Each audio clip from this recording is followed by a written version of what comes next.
देश में बनी सहकारिता समितियों के लिए सहकारिता मंत्रालय बनाया गया। कयास ये थे कि किसी मंत्री को कैबिनेट विस्तार के बाद इसकी जिम्मेदारी दी जाएगी, लेकिन किसी नए मंत्री को इसकी जिम्मेदारी देने के बजाय देश के गृह मंत्री को इसकी जिम्मेदारी दी गई। दशकों के बाद पहली बार गृह मंत्री को किसी दूसरे मंत्रालय की जिम्मेदारी दी गई। प्रधानमंत्री नरेंद्र मोदी ने यह फैसला बहुत सोच समझ कर किया है और इसके पीछे अहम कारण हैं। राष्ट्रपति भवन के दरबार हॉल में जब प्रधानमंत्री नरेंद्र मोदी के नए मंत्री शपथ ले रहे थे, उससे एक दिन पहले ही सहकारिता मंत्रालय बनाने का ऐलान किया गया था और शपथ ग्रहण के अगले ही दिन ऐलान कर दिया गया कि नए मंत्रालय की जिम्मेदारी संभालेंगे गृह मंत्री अमित शाह। प्रधानमंत्री ने अमित शाह को इस मंत्रालय के लिए क्यों चुना, उसके पीछे भी खास वजह है। गृह मंत्री के रूप में मुझे लगता है कि एक अच्छी भूमिका निभा सकते हैं। गृह मंत्रालय का कामकाज पूरे देश भर के राज्यों के साथ तालमेल रहता है। उसी तरह सहकारिता के क्षेत्र में भी एक रोजगार की दृष्टि से कहा जाए तो एक महत्वपूर्ण योगदान होगा। दरअसल सहकारी समितियों की पहुंच गांव-गांव तक होती है और इन समितियों के संगठन को दुरुस्त करके सरकार सहकार से समृद्धि यानी कि गरीबों तक सहकारिता का फायदा पहुंचाना चाहती है। इसलिए लंबे अनुभव वाले अमित शाह को ये मंत्रालय सौंपा गया है।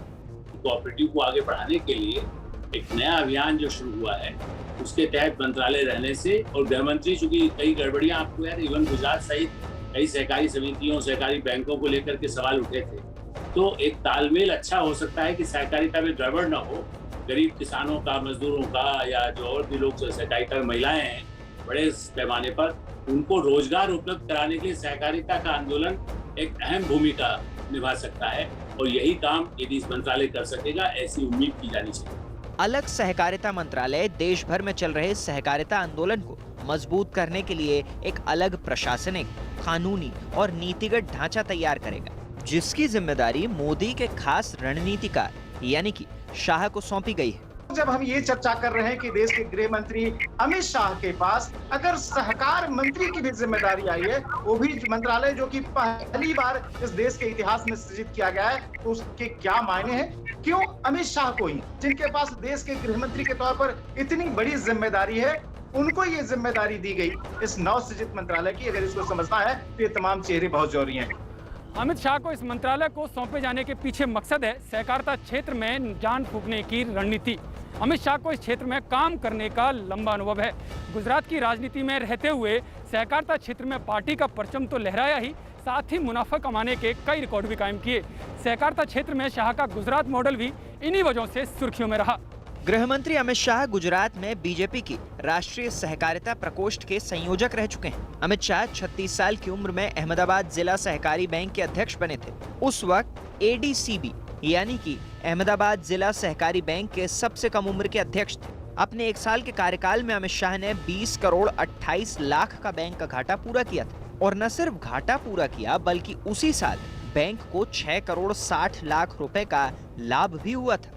देश में चल रहे बहुत से सहकारी बैंक या तो भ्रष्टाचार का शिकार हैं या फिर घाटे में डूबे हैं। इन्हें उबारने के लिए अब अमित शाह का अनुभव काम आने वाला है। गुजरात में खुद अमित शाह जी और भी कई बड़े ऐसे नेता रहे हैं जो लगातार सहकारिता के बैंकों से, सहकारिता के अभियान से, सहकारी समितियों से जुड़े हैं, तो उनके अनुभव का लाभ महाराष्ट्र और गुजरात में, जैसा मैंने पहले भी कहा, उसका लाभ निश्चित देश के अन्य भागों में, खास करके किसानों, मजदूरों, महिलाओं, युवकों के सहकारी समितियों को कैसे सुनियोजित ढंग से चलाया जा सके, उसके नियम कानून पहले भी कुछ रहे हैं, उसको और अधिक सुधार करके बैंकों से कैसे लाभ मिला सके।